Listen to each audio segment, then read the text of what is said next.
পাহাড়ি সৌন্দর্যে ঘেরা একটি জায়গায় জিয়ন তার শখের হোটেল চালাতো। আর সেই হোটেলেই একদিন থাকতে আসে এক সাইকোপ্যাথ মেয়ে, যে কিনা রেগে গেলে যে কাউকে খুন করে দিত। এমনকি নিজের বাচ্চা ছেলেকেও সে খুন করতে দুবার ভাবেনি। আর এই সব কিছু যখন জিয়ন জানতে পারে, তখন সে নিজের হোটেলের রেপুটেশন বাঁচাতে মেয়েটিকে চলে যেতে বলে। কিন্তু মেয়েটি এতটাই পাগল যে সে এবার এই হোটেলটাই চেয়ে বসে, না হলে সে জিয়নকেও মেরে দিবে। এবার জিয়ন কি করবে, কি করে এই সাইকোপ্যাথের সাথে লড়াই করে নিজের জীবন বাঁচাবে এবং কিভাবেই বা তার হোটেলটাকে রক্ষা করবে? এই দুজনের লড়াইয়ে শেষমেশ কে জিতবে সেটাই দেখব আজকের গল্পে। সিরিজের নাম দ্য ফ্রগ। শুরুতেই আমরা একটা সুইমিং পুল দেখতে পাই। সেই পুলের পাশেই একটা মেয়ে বসেছিল। তখন হঠাৎ একটা ছেলে এসে তাকে পুলের পানিতে ডুবিয়ে মারার চেষ্টা করে। সে বাঁচার জন্য অনেক চিৎকার করে, কিন্তু কেউই তার আওয়াজ শুনতে পায় না, কারণ সেখানে একটা মিউজিক প্লেয়ার চালানো ছিল, যে কারণে তার চিৎকারের আওয়াজ কারোরই কান পর্যন্ত পৌঁছায়নি। তো এরপরই আমরা জিয়নকে দেখতে পাই। জিয়ন পাহাড়ে একটা হোটেল চালাতো। এখানে তার একটা বন্ধু ছিল, বন্ধুর নাম ইয়ংহা। সে একটা লন্ড্রিতে কাজ করে। তো সকালে জিয়ন কিছু জামা কাপড় নিয়ে ইয়ংহার লন্ড্রিতে আসে। তখন ইয়ংহা জিয়নকে বলে তার লন্ড্রির বিজনেস অনেক ভালো চলছে, সে খুব হ্যাপি তার এই বিজনেস নিয়ে। তবে এরপর সে জিয়নকে বলে সে ভাবছে এই লন্ড্রিটা ভেঙে একটা বাংলো বানাবে আর রেন্টেরও বিজনেস শুরু করবে, যাতে আরো বেশি লাভ করা যায়। এতে সহজেই অনেক টাকা ইনকাম করতে পারবে সে। আর তার ওয়াইফ এবং বাচ্চা তো সিওলে থাকে, তাই তার যদি বেশি টাকা ইনকাম হয় তাহলে সে তার স্ত্রী এবং বাচ্চাকে এখানে এনেই রাখতে পারবে। তো এসব নিয়েই তারা দুজন গল্প করছিল। তখনই একটা লোক কিছু কাপড় নিয়ে আসে। সেই ইয়ংহাকে বলে সে আসার সময় রাস্তায় জঙ্গলি শূকর দেখেছে। জঙ্গলে শূকরের উৎপাত একটু বেশিই বেড়ে গেছে। তো এই শূকরের কথা শুনে ইয়ংহা জিয়নকে বলে এখন তো জিয়নের বিজনেসে সমস্যা হবে, কারণ তার হোটেল পাহাড়ের উপর, আর সেখানেই তো শূকরের উৎপাত বেশি ছিল। জিয়ন বলে সমস্যা নেই, সে সবকিছুর খেয়াল রাখবে, আর যেখানে যেখানে শূকরের উৎপাত বেশি সেই সব জায়গায় সে আটকে দিবে। তো এরপর জিয়ন তার হোটেলে ফিরে আসে আর হোটেলের পুল পরিষ্কার করতে থাকে। এরপর আমরা বমিন নামের একটা মহিলাকে দেখতে পাই। সে তার মেয়ের ফুটবল ম্যাচ দেখতে গিয়েছিল। এরপর সে পুলিশ স্টেশনে যায়। 20 বছর হয়েছে সে পুলিশের চাকরি ছেড়ে দিয়েছে। তো দেখা যায় আজ বমিন পুলিশ স্টেশনের সব জায়গা ঘুরে ঘুরে দেখছিল। তখনই একজন পুলিশ ইন্সপেক্টর আসে আর বমিনকে বলে সে এখানে কি করছে, পুলিশ স্টেশন তো পুরো ফাঁকা। ইন্সপেক্টর ভেবেছিল বমিন হয়তো কোনো এফআইআর লিখাতে এসেছে, কিন্তু বমিন তার সাথে কোনো কথা বলে না, চুপচাপ তার গাড়ি নিয়ে সেখান থেকে চলে যায়। কিন্তু যাওয়ার সময় সে পুলিশ স্টেশনে একটা বাক্স রেখে যায়, আর সেই বাক্সের মধ্যেই আমরা একটা ছবি দেখতে পাই, যেটাতে লেখা ছিল 2001 1 জুলাই মাই ফার্স্ট কেস। এরপরই সিন শিফট হয় আর আমরা সাংজুন নামের একটা ছেলেকে দেখি, যে সেই সময় জিয়নের হোটেল চালাতো। তো সাংজুন তার একটা ফ্রেন্ডের বাসায় গিয়েছিল। সাংজুনের সেই ফ্রেন্ডের মা সাংজুনকে অনেক বেশি ভালোবাসতো, কারণ তার ছেলের থেকে সাংজুন অনেক বেশি বুদ্ধিমান আর কর্মঠ ছিল। তো সাংজুনকে সে খাবার খেতে দেয় আর টুকটাক গল্পও করে। তো এরপরই সাংজুন তার হোটেলে ফিরে আসে। সেখানে সাংজুনের ওয়াইফ তার জন্য ওয়েট করছিল। তারা দুজন মিলেই মূলত এই হোটেলটা চালাতো। তো এখানে দেখা যায় সাংজুন তার ওয়াইফকে অনেক বেশি ভালোবাসতো। তারা দুজন মিলেই খুব সুন্দর করে তাদের হোটেল চালায়, আর এ দিয়েই তাদের বেশ চলে যায়। হোটেলের সব কাজ তারা দুজন নিজ হাতে করে। কাস্টমার তাদের সার্ভিস নিয়েও অনেক হ্যাপি ছিল, আর তাদের হোটেলও ধীরে ধীরে গ্রো করছিল। সবার কাছে তাদের হোটেলের নাম পৌঁছে যাচ্ছিল, আর এসব নিয়ে তারা দুজনেই অনেক বেশি খুশি হয়ে যায় যে তাদের পরিশ্রম কাজে এসেছে। যাই হোক, এরপর দৃশ্য আবারও শিফট হয় আর আমরা জিয়নকে দেখতে পাই। জিয়ন গাড়ি নিয়ে তার হোটেলে যাচ্ছিল। তখনই সে দেখে রাস্তার মাঝখানে একটা গাড়ির চাকা আটকে গিয়েছে। এটা দেখে সে ওদিকেই এগিয়ে যায়। এই গাড়িতে ছিল সংহা নামের একটা মেয়ে আর তার বাচ্চা। সংহা অনেক চেষ্টা করছিল তার গাড়ি সরাতে, কিন্তু সে কোনোভাবেই পারছিল না। এজন্য জিয়ন তার গাড়িতে বসে আর সংহাকে গাড়িটা সরাতে সাহায্য করে। এরপরই জিয়ন তার হোটেলে চলে যায়, আর তখনই সে সেখানে সংহাকে দেখতে পায়। সংহা আসলে তার ছেলেকে নিয়ে জিয়নের হোটেলে থাকার জন্য এসেছে। তো সেই সময়ই জিয়নের একজন এমপ্লয়ি সংহাকে হোটেলের সব জায়গা ঘুরিয়ে ঘুরিয়ে দেখাচ্ছিল, আর সেই সময় সে সংহাকে হোটেলের পুলে যাওয়ার কথা বলে, কিন্তু সংহা তাকে বলে তার পানিতে ফোবিয়া আছে, এজন্য সে পুলে যাবে না। এই কথা শুনে এমপ্লয়ি সংহার ছেলে সিয়নকে নিয়ে পুলে যায়। তার ছেলে তো বেশ এনজয় করে। এদিকে দেখা যায় সংহা তার ছেলের জন্য মলে চলে যায় কিছু শপিং করতে। তবে তাকে দেখে অনেক বেশি মিস্টেরিয়াস মনে হচ্ছিল, কিছু তো একটা রহস্য তার মধ্যে লুকিয়ে আছে। তবে সেটা কি তা তো আমরা সামনেই দেখতে পারবো। অন্যদিকে সিয়ন যখন পুলে যায় তখন সেখানে জিয়নও আসে। জিয়ন সিয়নের কাছে একটা টয় দেখতে পায় যেটা চলছিল না, এই জন্য জিয়ন ওই টয়ে ব্যাটারি লাগিয়ে দেয়। কিন্তু সংহা আসার কথা শুনেই সিয়ন তার টয় পুলের পাশেই লুকিয়ে রাখে। তাকে দেখেই মনে হচ্ছিল সে তার মাকে অনেক বেশি ভয় পায়। কিন্তু এর কারণ কি? একটা বাচ্চা ছেলে তার মাকে এভাবে ভয় কেন পাবে? তো এই সব রহস্যের জট সামনেই ধীরে ধীরে খুলবে। যাই হোক, এরপর বিকাল বেলা দেখা যায় যে জিয়ন সংহার কাছে আসে তাকে ডিনারের কথা বলতে। তখন সংহা জিয়নের কাছে মিউজিক প্লেয়ারটা শুনতে চায়। তবে জিয়ন বেশ কিছুদিন ধরে ওই মিউজিক প্লেয়ার চালায়নি, কারণ জিয়নের স্ত্রী মারা যাওয়ার আগে মিউজিক প্লেয়ারটা তাদের বেসমেন্টে লক করে রেখে গিয়েছিল। এ কারণেই বেশ কিছুদিন সেটাকে চালানো হয়নি। তো এরপরে জিয়ন সংহাকে বেসমেন্টে নিয়ে যায়। সেখানে সংহা একটা সিডি কালেক্ট করে আর জিয়নও সেটা মিউজিক প্লেয়ারে চালিয়ে দেয়। এদিকে সিয়ন হোটেলের সেই এমপ্লয়ের সাথে পুলে খেলছিল। তখনই হঠাৎ করে বৃষ্টি শুরু হয়। বৃষ্টিতে তারা দুজনই অনেক মজা করে। যাই হোক, এরপর জিয়ন তাদের জন্য তাওয়াল নিয়ে আসে আর সে সিয়নের গা নিজে মুছে দেয়। তো সেই সময় জিয়ন সিয়নকে তার নাম ধরে ডাকে, কিন্তু সিয়ন বলে তার নাম তো সিয়ন না, তার নাম হাংটিয়ন। সে বাচ্চা হওয়ায় তার এই কথাটা কেউই সিরিয়াসলি নেয় না। তারা ভাবে হয়তো সিয়ন তাদের সাথে মজা করছে। তো এরপরে দৃশ্য শিফট হয় পাস্টে আর আমরা দেখি চারিদিকে অনেক জোরে বৃষ্টি হচ্ছে। তখনই রাস্তার মাঝখানে একটা ছেলের গাড়ি আটকে যায়, কারণ তার গাড়িতে তেল শেষ হয়ে গিয়েছিল। তো তখন সেই রাস্তায় সাংজুনের হোটেলের বোর্ড দেখতে পায় সে, যেটা পাশেই ছিল। তাই সে দ্রুত হোটেলের সামনে তার গাড়ি থামায়। তখন সাংজুন বাইরেই দাঁড়িয়েছিল। সে লোকটাকে আসতে দেখে ছাতা মাথায় নিজে বের হয়ে যায়। তো ওই লোকটি জানায় সে এক রাতের জন্য হোটেলে থাকতে এসেছে। একে তো বৃষ্টি হচ্ছে, তার উপর তার গাড়ির তেল শেষ হয়ে গিয়েছে। তো এখন যেহেতু অফ সিজন, তাই সাংজুনও তাকে অল্প টাকাই তার হোটেলের সবচেয়ে স্পেশাল রুমটা দেয়, কারণ অনেকদিন ধরে তার হোটেল ফাঁকাই ছিল, তেমন লোকও আসছিল না। তো সাংজুন এখানে লোকটাকে 403 নাম্বার রুমে থাকতে দেয়। এরপরে দৃশ্য আবারও চলে আসে বর্তমানে।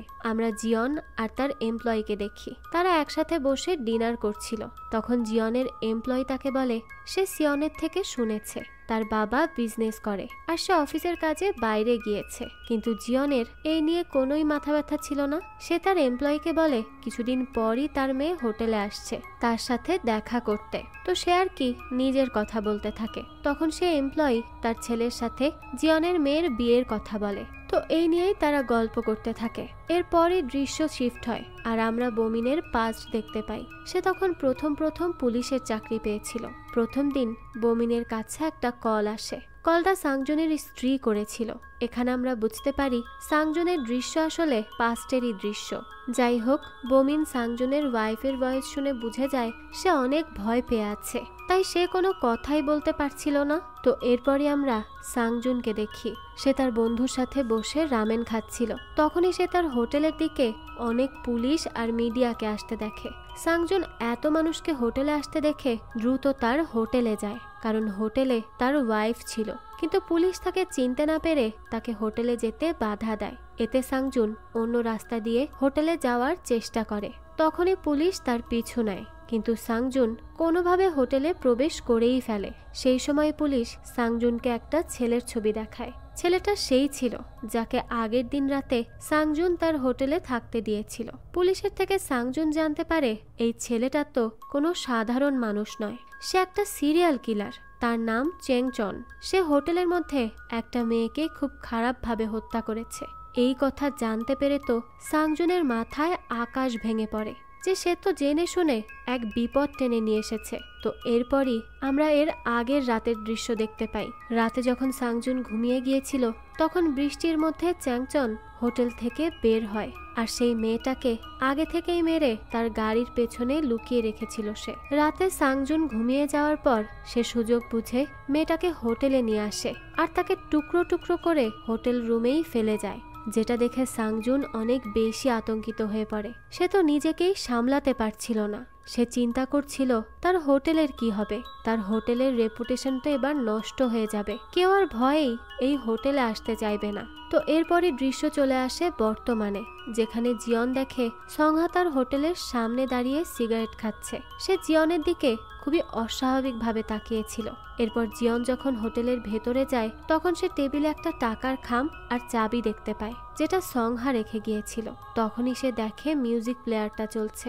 তো সাথে সাথে সে যখন মিউজিক প্লেয়ার বন্ধ করে তখন সে দেখতে পায় তার হাতে রক্ত লেগে আছে। সে বুঝতে পারে না রক্ত কোত্থেকে আসলো।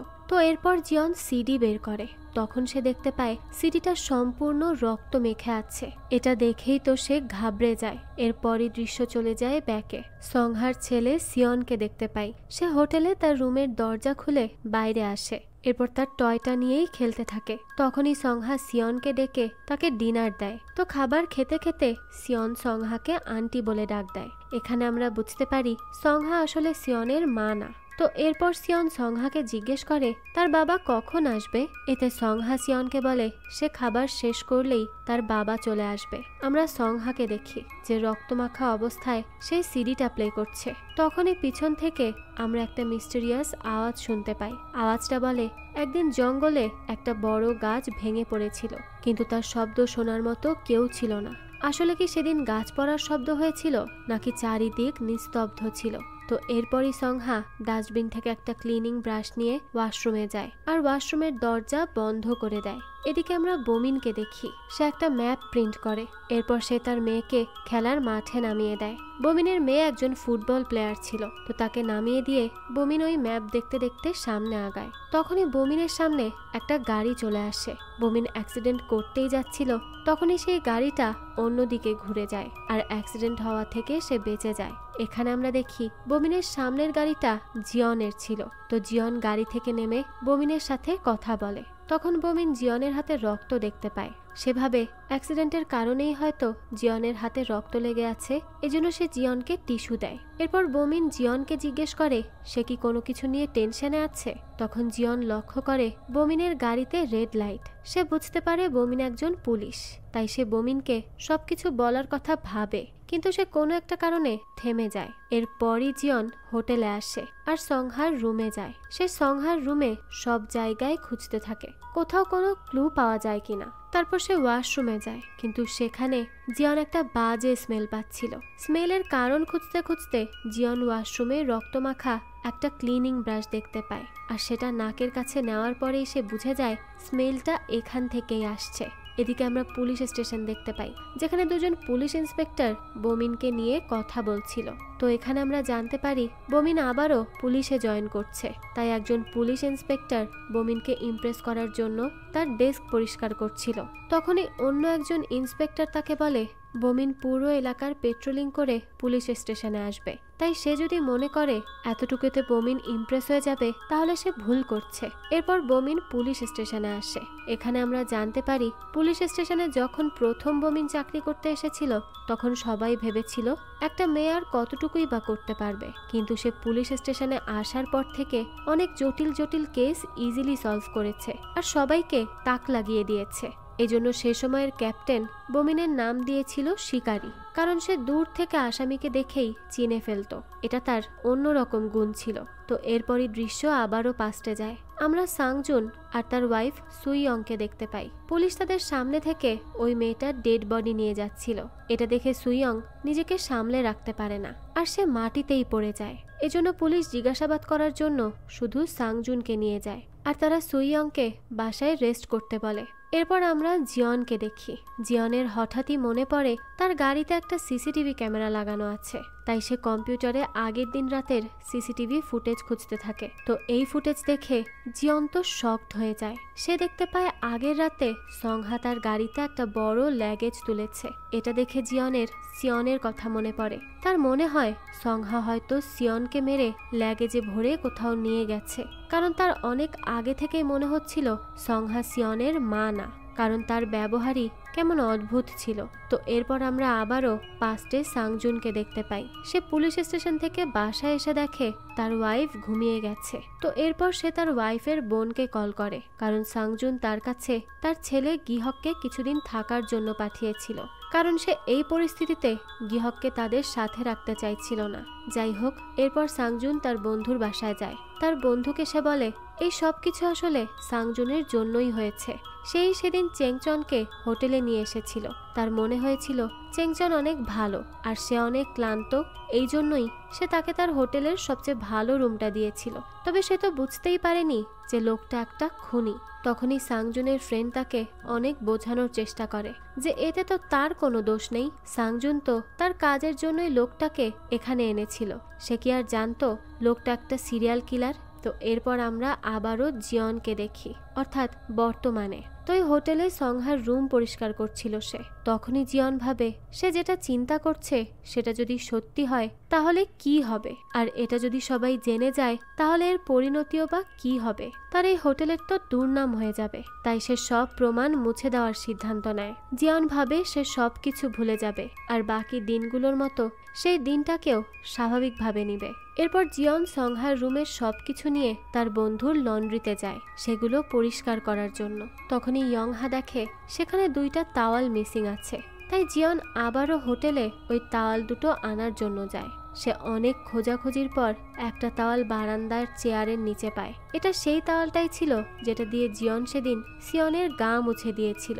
জিয়ন তখন তাওয়ালটা নিয়ে চুপচাপ বের হয়ে যেতে নেয়। তখনই সে দরজায় নক করার আওয়াজ শুনতে পাচ্ছিল। তো দরজায় যে নক করছিল সে জানায় সে পুলিশ স্টেশন থেকে এসেছে। তাই জিয়ন তো প্রচন্ড ভয়ে তাওয়ালটা পাশের ঝুড়িতে রেখে দেয়। এরপর সে যখন দরজা খোলে তখন সে দেখে দরজার সামনে দাঁড়িয়ে আছে বমিন। জিয়ন তখন বমিনকে ভেতরে আসতে বলে।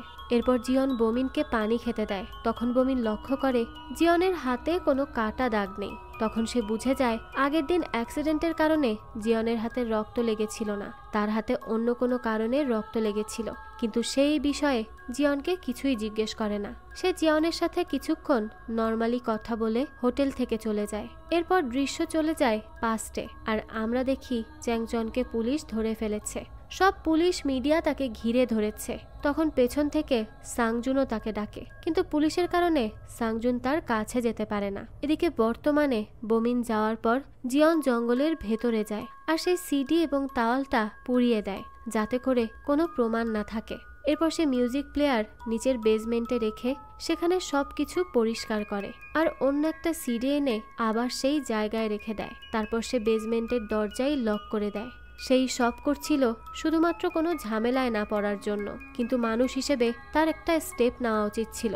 যাই হোক, তো এভাবেই কেটে যায় অনেকগুলো দিন। জিয়ন ভেবেছিল পুলিশ বা খুনির কেউ একজন তার দরজায় কড়া নাড়বে, কিন্তু কেউই আসে না।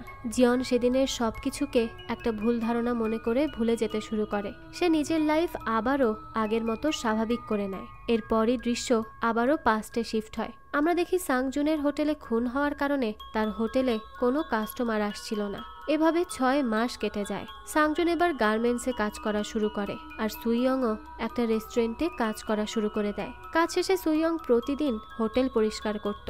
সেই হোটেলটাকে অনেক বেশি ভালোবাসতো। তো একদিন সাংজুন তার ওয়াইফকে ডেকে হোটেল বিক্রি করার কথা বলে, কিন্তু তার ওয়াইফ হোটেলটা বিক্রি করতে চায় না, কারণ তাদের ছেলে গিহক মিডল স্কুলে যাওয়া শুরু করেছে।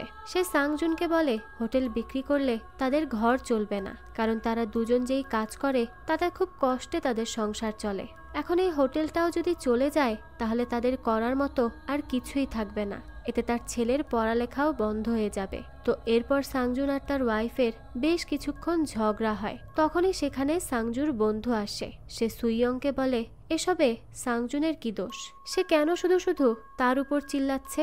এতে তো সাংজুন রেগে যায় আর তার বন্ধুকেই মারতে থাকে। সাংজুন তার ওয়াইফকে অনেক ভালোবাসতো, তার উপর কেউ চিৎকার চেঁচামেচি করুক এটা সাংজুন কোনোভাবেই সহ্য করতে পারত না। এজন্য দেখা যায় সাংজুন আর তার বন্ধুর মধ্যে বেশ কিছুক্ষণ মারামারিও হয়। এরপরই সে হোটেলে আসে আর বলে এই হোটেল তার জীবনকে নরক বানিয়ে দিয়েছে। তাই সে হোটেলের জিনিসপত্র ভাঙতে শুরু করে। সে একদম পাগলের মতো হয়ে গিয়েছিল। এরপর কেটে যায় 1টা বছর। সাংজুন এবার হোটেল বিক্রি করার সিদ্ধান্ত নিয়েই নেয়। এজন্য সে নিউজ পেপারেও একটা অ্যাড দেয়, যেটা বমিন দেখতে পায়। আর সে পেপারের ওই অংশটুকু কেটে তার কাছেই রেখে দেয়, যেটা আমরা ফার্স্টের দিকেই দেখেছিলাম, একটা বাক্সের মধ্যে। সেটা সাংজুনের হোটেলেরই ছবি ছিল।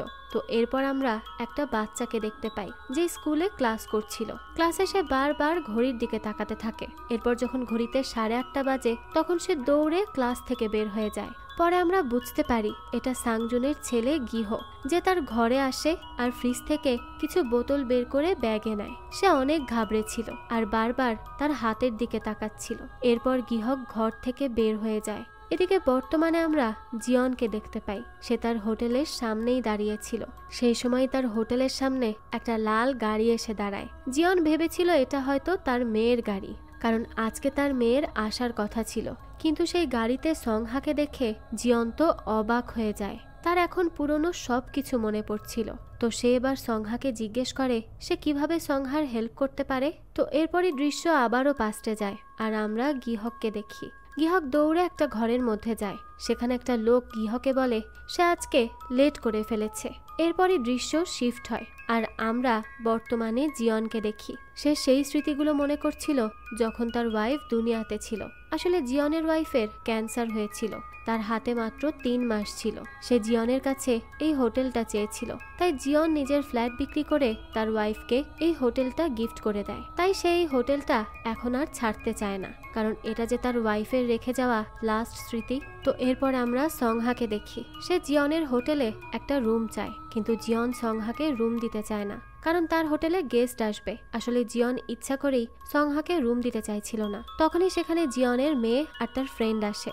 জিয়নের মেয়ের নাম হুজো। তো হুজো জিয়নকে বলে তারা ডিনার করেই হোটেল থেকে চলে যাবে। তাই সে সংহাকে হোটেলে থাকার জন্য বলে।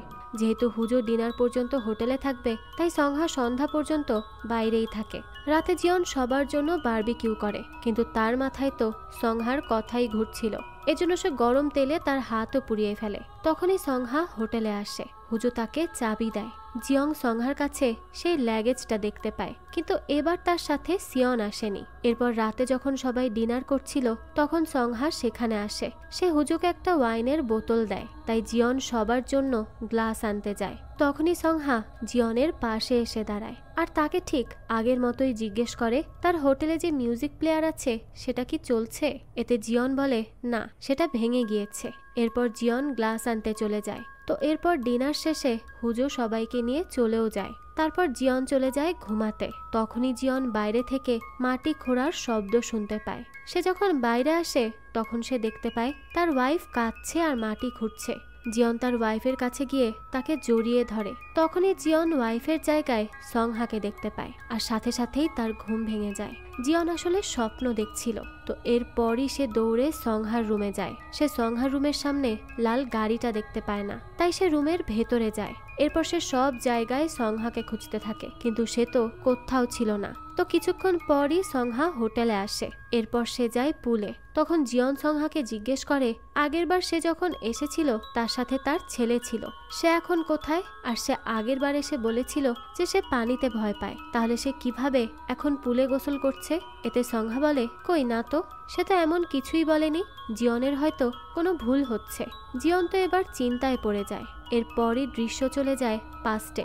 আমরা দেখি সুইয়ং রেস্টুরেন্টে কাজ করছে। কাজের ফাঁকে ফাঁকে সে রেস্টুরেন্টে একটু ড্রিঙ্কও করে ফেলে। এই জন্য সে রেস্টুরেন্টে ভুল কাস্টমারকে ভুল বিল দেয়, যেটা রেস্টুরেন্টের মালিক টের পেয়ে যায়। এই জন্যই রেস্টুরেন্টের মালিক তাকে অনেক বকাবকি করে। সুইয়ংও রেগে গিয়ে তার সাথে চিল্লাপাল্লা করতে থাকে। এদিকে সাংজুনের কাছে একটা লোকের কল আসে। সাংজুন তখন সুইয়ংকে নিয়ে সেই লোকটার কাছে যায়। সেখানে তারা জানতে পারে তাদের হোটেল বুক হয়ে গিয়েছে, শুধু তাদের অ্যামাউন্টটা একটু কমাতে হবে। সুইয়ং তো এতে রাজি হয়ে যায়। রাতে তারা ফ্যামিলির সবাই একসাথে ডিনার করতে বসে। ডিনার শেষে গিহক লুকিয়ে লুকিয়ে ফ্রিজ থেকে একটা ড্রিঙ্কসের বোতল বের করে আর তার রুমে চলে যায়। এদিকে আমরা দেখি সুইয়ং এর ফোনে একটা কল আসে, আর এই কল রাখার পরই সে তার বাসার সব ড্রিঙ্কসের বোতল ফেলে দেয়। আসলে সুইয়ং প্রচন্ড পরিমাণ ড্রিঙ্ক করত, কিন্তু সে এখন নিজেকে চেঞ্জ করতে চাইছিল, তাই সে এগুলো ফেলে দেয়। এরপর আমরা সাংজুনকে দেখি, সে তার বন্ধুর সাথে দেখা করে আর তার বন্ধুকে তার লাইফের কাহিনী বলে। সে বলতে থাকে জীবনে সে অনেক বিপদের সম্মুখীন হয়েছে, কিন্তু কোনো না কোনো ভাবে সে বিপদ থেকে বের হয়ে আসতে পেরেছে। সাংজুনের মনে হয় এবারও সে এই বিপদ থেকে বের হয়ে আসতে পারবে। সাংজুনের বন্ধুও তাকে ভরসা দেয়। এরপর সাংজুন তার কাজে চলে যায়। তার আজকে নাইট শিফট ছিল। এদিকে আমরা সুইয়ংকে দেখি, সে হোটেল পরিষ্কার করছিল। তখন হঠাৎই কেউ একজন পেছন থেকে এসে রুমের দরজা লক করে দেয়। সুইয়ং যখন দরজা খুলতে যায় তখন সে দেখে দরজা তো পেছন থেকে লক করা। তাই সে যখন পেছন ফেরে তখনই সে বেডে সেই মেয়েটার ডেড বডি দেখতে পায়। এটা দেখেই তো সুইয়ং অনেক বেশি ভয় পেয়ে যায় আর সে ওই ঘর থেকে পালানোর চেষ্টা করে। সেই সময়ই তার ঘুম ভেঙে যায়। তো সে আসলে এতক্ষণ স্বপ্ন দেখছিল। এরপর আমরা গিহকে দেখি, সে ফ্রিজ থেকে ড্রিঙ্কস নিয়ে তার বন্ধুদের কাছে যায়। তারা হোটেলের পেছনের একটা রুমে একসাথে ড্রিঙ্ক করত। সে প্রত্যেক দিন তার ফ্রেন্ডদের জন্য মদ নিয়ে যেত। আসলে তারা গিহর কাছ থেকে জোর করে এগুলো নিত, আর গিহও তাদের এনে না দিলে তারা স্কুলে গিহকে মারধর করত। তো সেদিন গিহ তার ফ্রেন্ডদের বলে সে আজকের পরে আর তাদের জন্য ড্রিঙ্ক আনতে পারবে না, কারণ গিহ সবসময় তার মায়ের ড্রিঙ্কস তার বন্ধুদের জন্য নিয়ে আসতো, যেটা তার মা জানতো না। কিন্তু এখন তার মা ড্রিঙ্ক করা ছেড়ে দিয়েছে, তাই এখন গিহ তাদের জন্য কোথা থেকে ড্রিঙ্কস নিয়ে আসবে?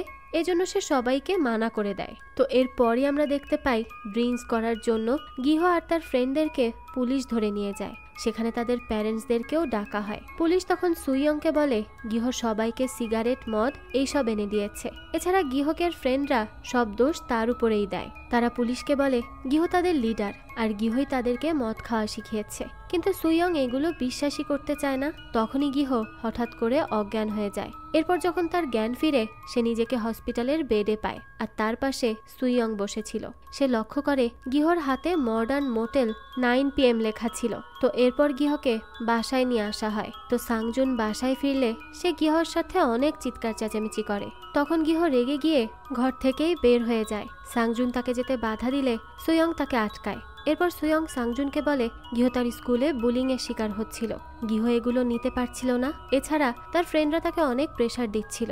গিহ মদ নিয়ে না গেলে তার ফ্রেন্ডরা তাকে মারধর করত আর তাদের হোটেল জ্বালিয়ে দেওয়ার হুমকি দিত। এতে গিহ অনেক ডিপ্রেসড হয়ে যায়। আর সেদিন রাতে গিহ অনেকগুলো ঘুমের ওষুধও খেয়েছিল। সে ডিপ্রেশনে পড়ে এগুলো করেছে। এতে সাংজুন অনেক রেগে যায়। এরপর সে গিহর স্কুলে যায়। সেখানে গার্ডিয়ান মিটিং হচ্ছিল। সাংজুন সেখানে গিহর একটা ফ্রেন্ডের বাবাকে অনেক মারধর করে, কারণ সে গিহকে নিয়ে উল্টোপাল্টা কথা বলছিল।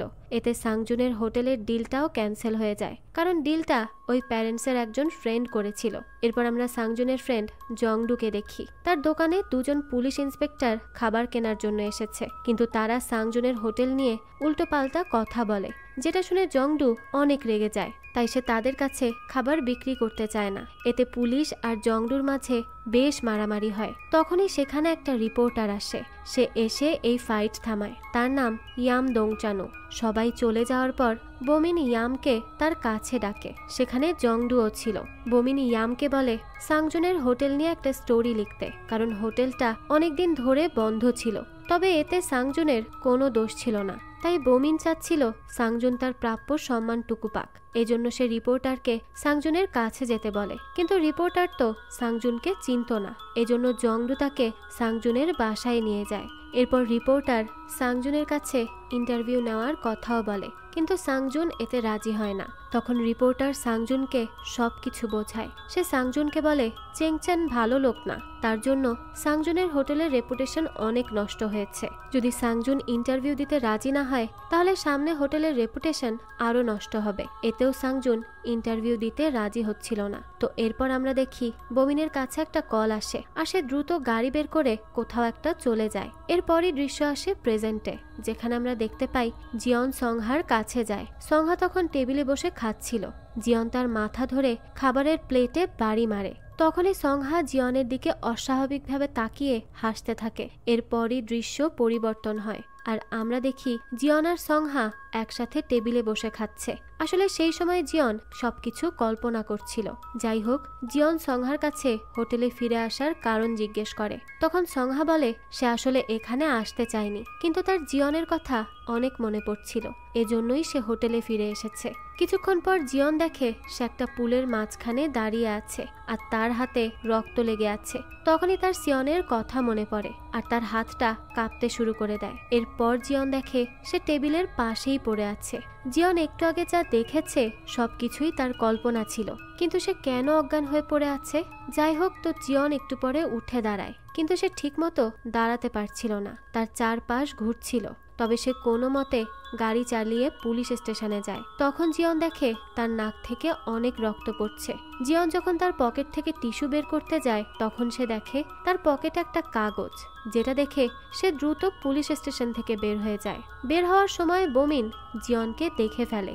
এরপর দৃশ্য আবারও পাস্টে শিফট হয়। এখানে আমরা বমিনকে হোটেলে দেখতে পাই। সে দৌড়ে হোটেলের 403 নাম্বার রুমে যায়, যেখানে সে সুইয়ংকে মাটিতে পড়ে থাকতে দেখে। তার পাশে সাংজুন বসেছিল।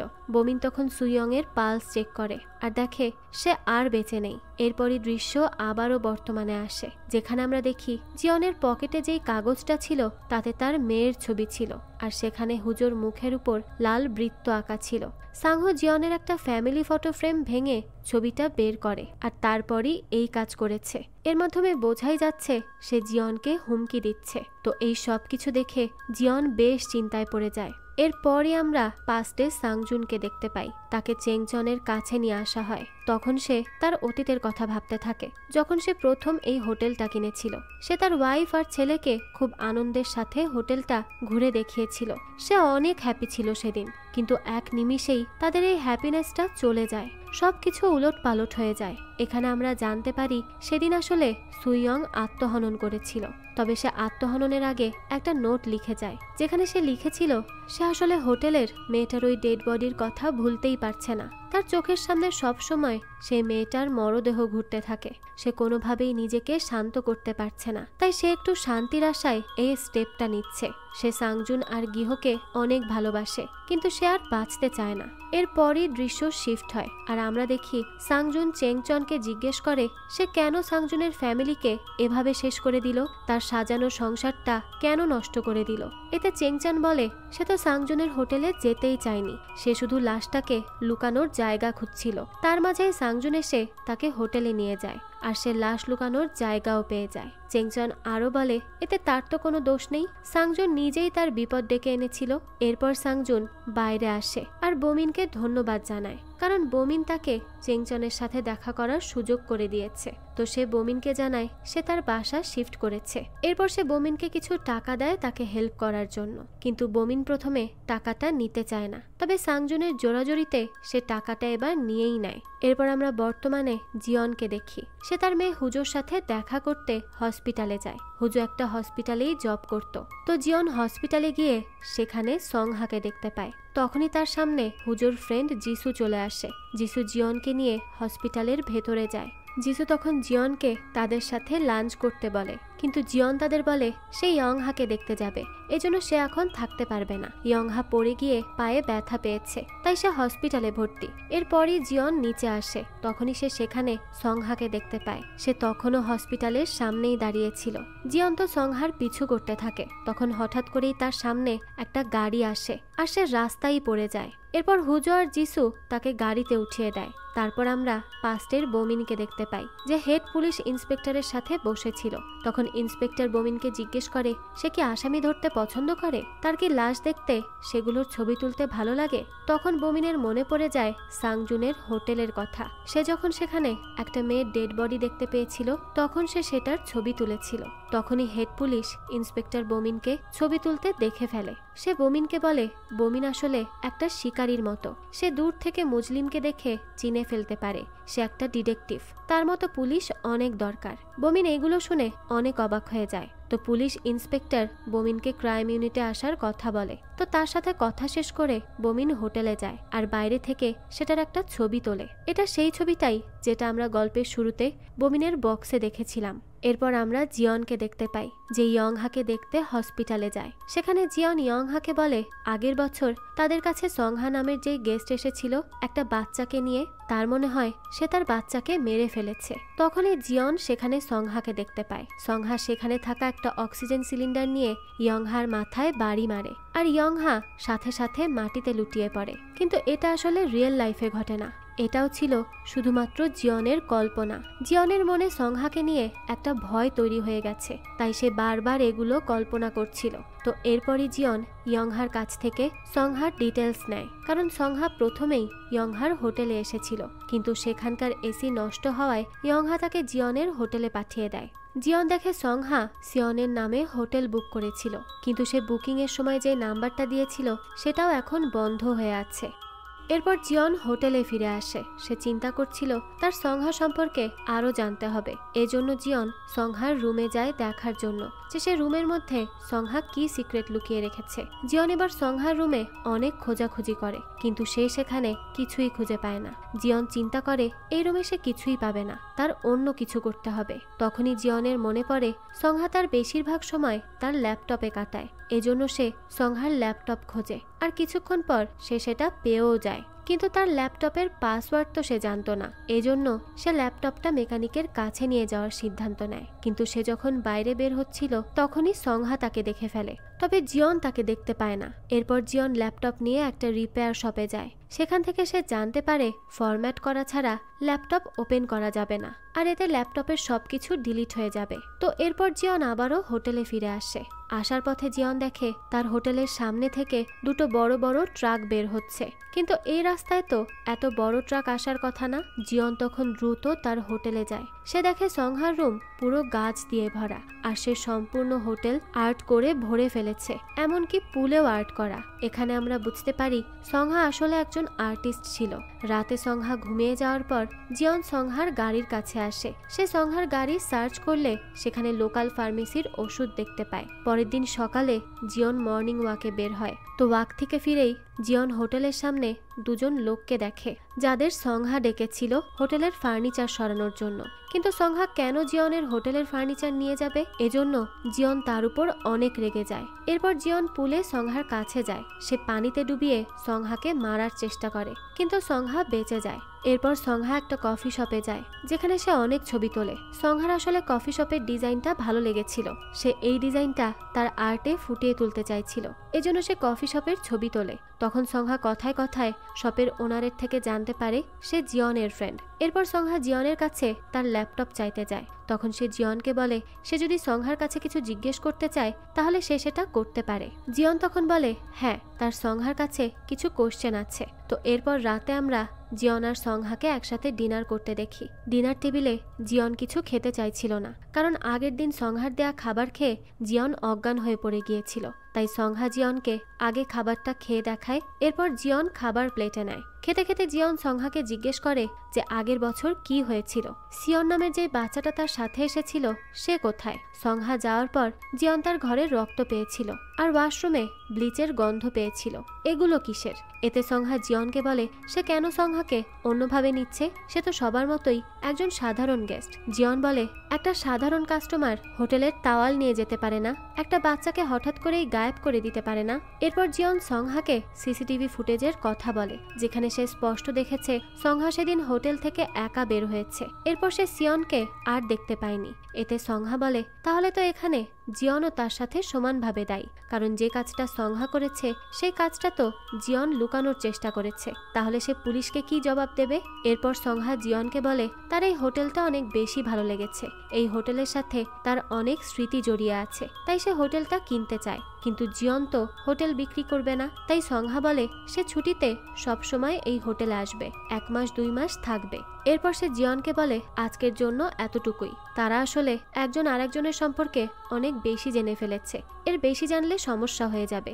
এই কথা শুনে জিয়ন খাবার টেবিল থেকে উঠে চলে যায়। এরপর আমরা হুজোকে দেখি, সে তার ফার্মেসিতে সেই ওষুধটাই রাখছিল যেটা সংহার গাড়িতে জিয়ন দেখতে পেয়েছে। তারপর হুজো জিসুর সাথে ডিনারে যায়। এখানে আমরা জানতে পারি হুজো যিশুর সন্তানের মা হতে চলেছে। তো তারা দুজন একসাথে গল্প করছিল। তখনই যিশু হুজোকে বলে তারা চাইলে হুজোর বাবার হোটেলে শিফট করতে পারে। সেখানে উপরের ফ্লোরে হুজো একটা ফার্মেসিও খুলতে পারবে। তাহলে হুজোর বাবারও আর একা থাকতে হবে না। হুজুরও এই আইডিয়াটা ভালো লাগে। এদিকে আমরা দেখি জিয়ন রাতের বেলা সংহার সব কথা রেকর্ড করে রেখেছে। পরের দিন সকালে জিয়ন সংহার ল্যাপটপ আর সেই রেকর্ড পুলিশ স্টেশনে নিয়ে আসে। সংহা জিয়নকে বের হতে দেখে জিয়নের রুমে যায়। সেখানে সংহা টেপ রেকর্ডারের প্যাকেট দেখতে পায়। এটা দেখেই সে বুঝে যায় যে জিয়ন তার সব কথা রেকর্ড করে রেখেছে। এরপর আমরা আবারও পুলিশ স্টেশনের দৃশ্য দেখি, যেখানে জিয়ন গিয়ে কিছু একটা ভেবে তার গাড়ি আবারও ঘুরিয়ে অন্যদিকে যায়। তখনই সংহা তার গাড়ি নিয়ে জিয়নের গাড়িতে ধাক্কা দেয় আর জিয়নের গাড়ি সেখানেই ছিন্ন বিচ্ছিন্ন হয়ে যায়। কিন্তু জিয়ন বেঁচে যায়। সে চোখ খুলেই তার গাড়ির পাশে সংহাকে দেখতে পায়। তো এরপরই আমরা জিয়নকে হসপিটালে দেখতে পাই। সংহার গাড়ির সাথে তার অ্যাক্সিডেন্ট হওয়ায় সে বেশ আহত হয়েছে। এদিকে সংহা তাকে খুব অ্যাগ্রেসিভ ভাবে হসপিটালে সব জায়গায় খুঁজছিল। সে হসপিটালের প্রত্যেকটা পেশেন্টের কাছে গিয়ে গিয়ে চেক করছিল যে সেখানে জিয়ন আছে কিনা। কিন্তু দেখা যায় সে জিয়নকে কোথাও খুঁজে পায় না।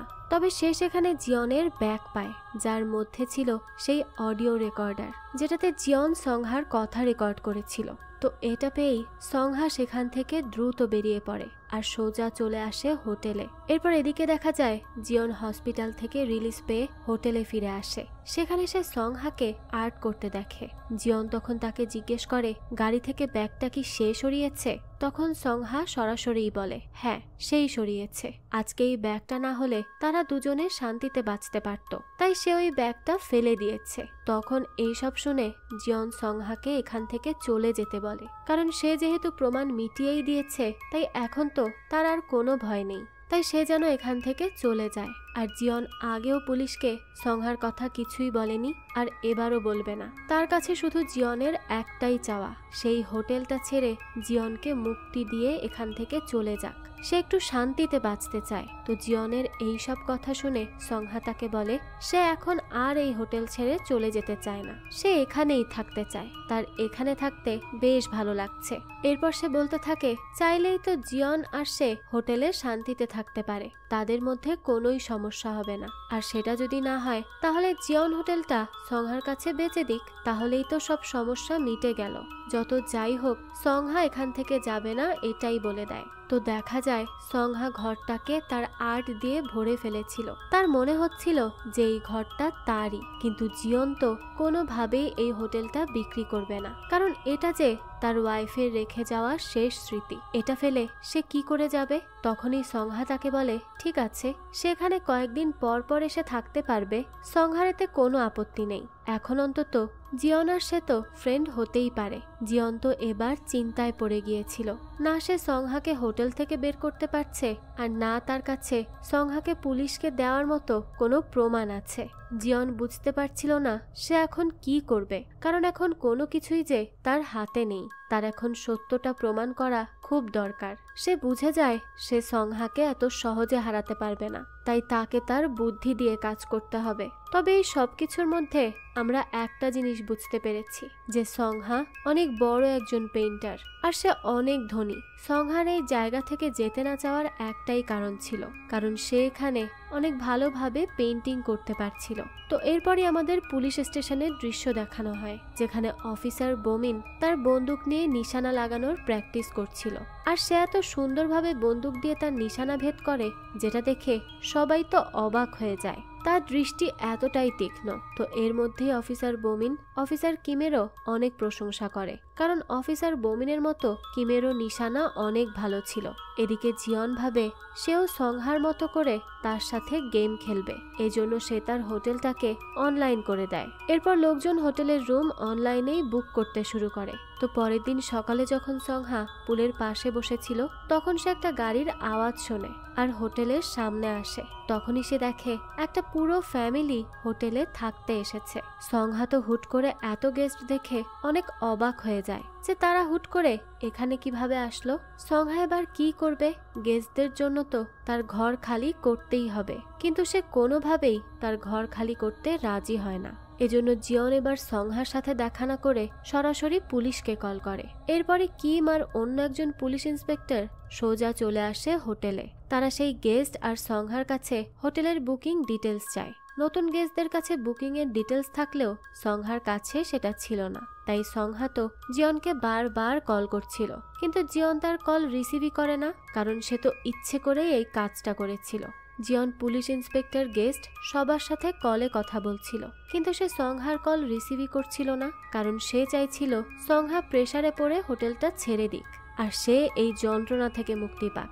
সংহাও তখন আর না পেরে পুলিশের প্রেসারে এসে তার ঘর ছাড়তে বাধ্য হয়, কিন্তু সে নিজের ঘর ছেড়ে এবার যেয়ে ওঠে জিয়নের রুমে। আর পুলিশ ইন্সপেক্টর কিমও সংহাকে জিনিসপত্র আনতে সাহায্য করে। আসলে কিম সংহাকে প্রথম দেখেই তাকে পছন্দ করে ফেলেছিল, আর সে কথায় কথায় সংহার সাথে ফ্লার্টও করছিল, আর সংহাও এর সুযোগ নেয়। তো সে সংহাকে বলে তার তো সংহার জন্য চিন্তা হচ্ছে, একা একটা মেয়ে হোটেলে আটকে আছে, তাই সে সংহাকে সাহায্য করতে চায়। কিম তখন সংহাকে বলে তার কোনো প্রবলেম হলে সে যেন সেটা কিমকে বলে, তার কোনো চিন্তা করতে হবে না, কিম তার সব সমস্যার সমাধান করে দিবে।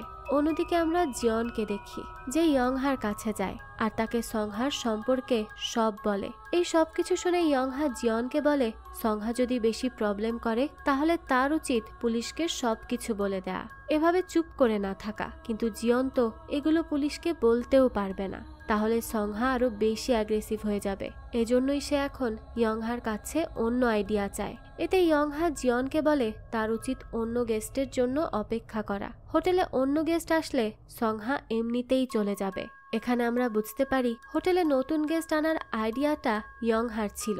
এরপর রাতে আমরা হোটেলে সংহাকে দেখতে পাই যে তার নিজের মতো করেই আর্ট করছিল, কিন্তু এখন তো হোটেলে তার আর্ট করার মতো কোনো পরিবেশই ছিল না, কারণ চারিদিকে অনেক সাউন্ড হচ্ছিল। বাইরে বাচ্চারা গান বাজাচ্ছিল, নাচানাচি করছিল। তবে সংহা তো শান্ত পরিবেশে আর্ট করতে পছন্দ করে, তাই সংহা প্রচন্ড বিরক্ত হয়ে যায়, কারণ সে তার আর্টে কনসেন্ট্রেটই করতে পারছিল না। তখনই দেখা যায় সংহার রুমে একটা গেস্ট ঢোকে, টুথব্রাশ চাইতে আসে। সংহা তখন ওই গেস্টের সাথে অনেক খারাপ ব্যবহার করে আর তাকে ধাক্কা মেরে ঘর থেকেই বের করে দেয়। এতে ওই গেস্টটা খুবই অবাক হয়। তো পরের দিন সকালে যখন গেস্টগুলো হোটেল থেকে যাচ্ছিল তখন তারা জিয়নের রুমের কাচের জানালা ভেঙে দেয়। এতে সংহার ঘুম ভেঙে যায়। সংহা তখন বাচ্চাগুলোর উপর অনেক রেগে যায়, আর সেই সময় সংহার ফোনে জিয়নের কল আসে। আমরা দেখি জিয়ন জঙ্গলের মধ্যে একটা টেন্ট টানিয়ে থাকতে শুরু করেছে। সে আসলে চাইছিল সে কিছুদিন সংহার থেকে দূরে থাকবে আর ঠান্ডা মাথায় তার সব কিছু হ্যান্ডেল করবে। তো জিয়ন তখন সংহাকে হোটেলের কিছু কাজ বুঝিয়ে দেয় আর কল কেটে দেয়। তো সে সংহাকে বলেছে হোটেলে আরো গেস্ট আসবে, তাই সে যেন ভালোভাবে তাদেরকে রিসিভ করে আর সবকিছু যেন একটু ঠিক মতো হ্যান্ডেল করে। সে যেহেতু হোটেলে থাকতেই চায় তাহলে সবকিছু হ্যান্ডেলও করুক। তো এইসব বলেই জিয়ন তার ফোন সুইচ অফ করে দিয়েছিল। কিন্তু সংহারও তো বুদ্ধি কম না, সে অফিসার কিমকে এবার নিজের প্রেমের জালে ফাঁসিয়ে নেয় আর সে কিমকে দিয়েই এই হোটেলে একটা রুম বুক করে। আর অফিসার কিমও দেখা যায় তার অফিস থেকে 2 দিনের ছুটি নিয়ে নেয় সংহাকে টাইম দেওয়ার জন্য। এরপর দেখা যায় অফিসার কিম তার একজন বন্ধুকে দিয়ে জিয়নকে কল করায় আর তাকে বলে সংহা তাদের রুমের চাবি দিচ্ছে না।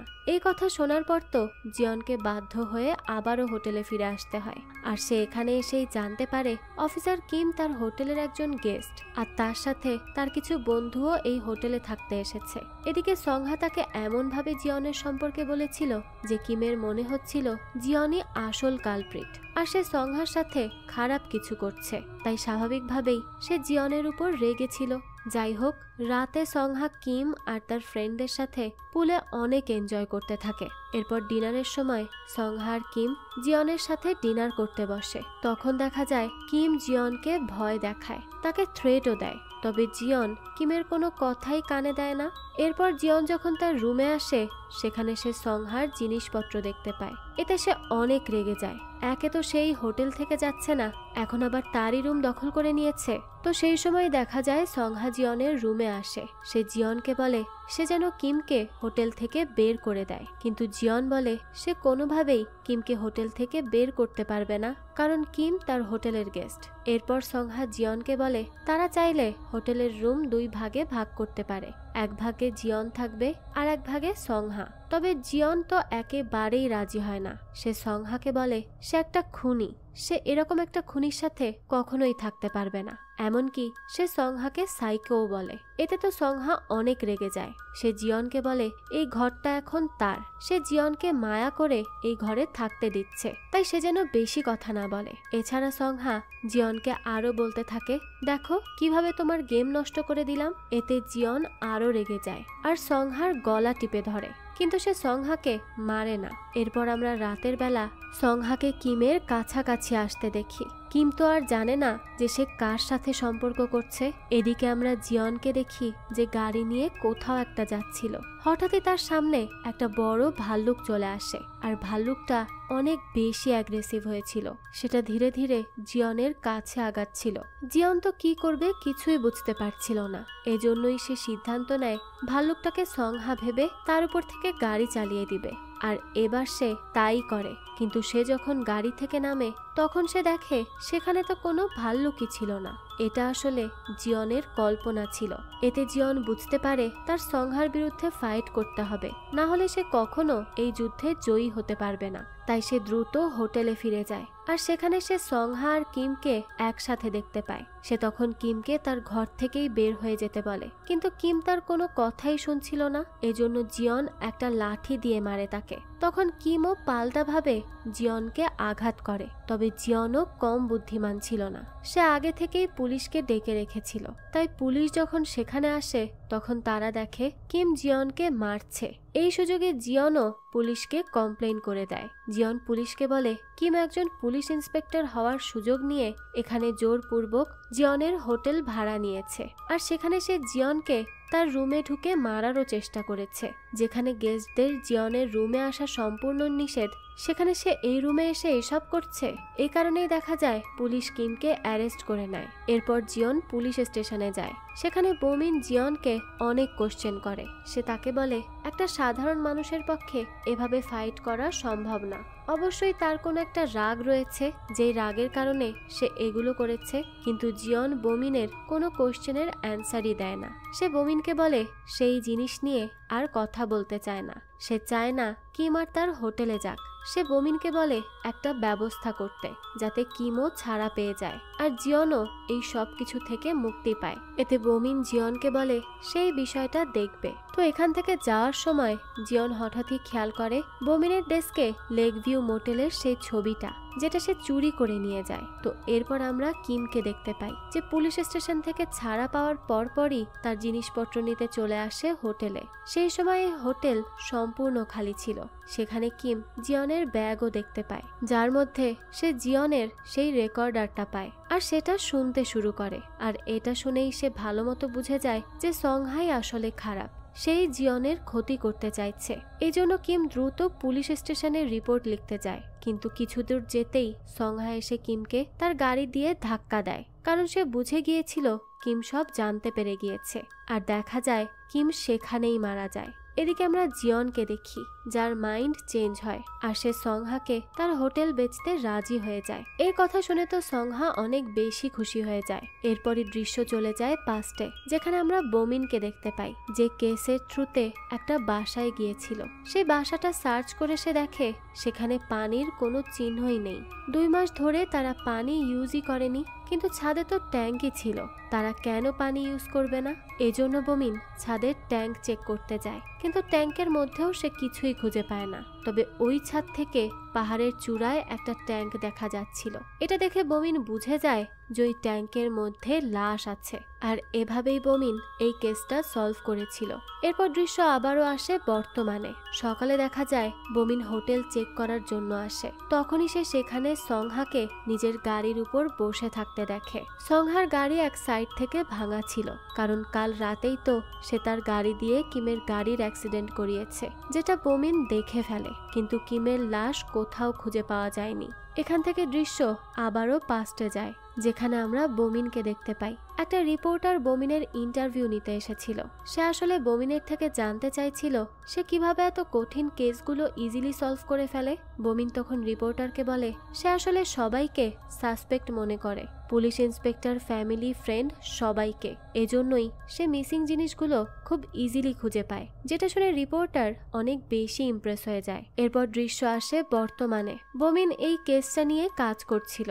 সে রাইটারের বাসার সামনে সিসিটিভি ফুটেজে একটা ছেলেকে দেখতে পায়। এই ছেলেটা আর কেউ না, গিহক ছিল, যে বর্তমান টাইমে অনেক বড় হয়ে গিয়েছে। তো গিহক তাদের পুরনো হোটেলে যায়, যেখানে সবকিছু ছিন্ন বিচ্ছিন্ন হয়েছিল, সব কাজ ভাঙা ছিল। তো সেখানে গিহক কিছু বন্দুক নিয়ে প্র্যাকটিস করে, আর সে নিজের নিশানা ঠিক করার চেষ্টা করছিল।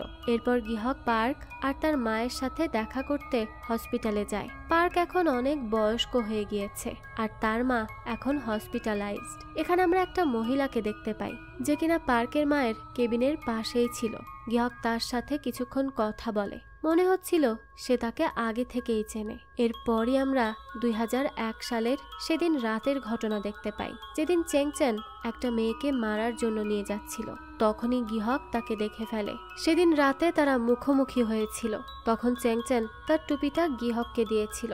এরপর সে গিহককে সেখান থেকে চলে যেতে বলে।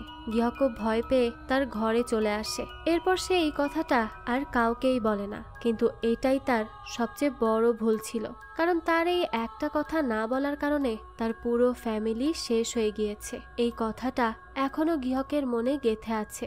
সে এখন পর্যন্ত চ্যাংচ্যানকে মাফ করতে পারেনি। সে তার থেকে প্রতিশোধ নিতে চায়। এজন্যই সে সবসময় তার সেই টুপিটা পরে থাকে।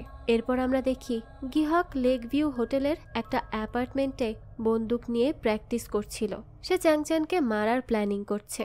সে সব রকমের প্র্যাকটিস করতে থাকে, যাতে তার হাতে সুযোগ আসলে সেটা হাতছাড়া না হয়।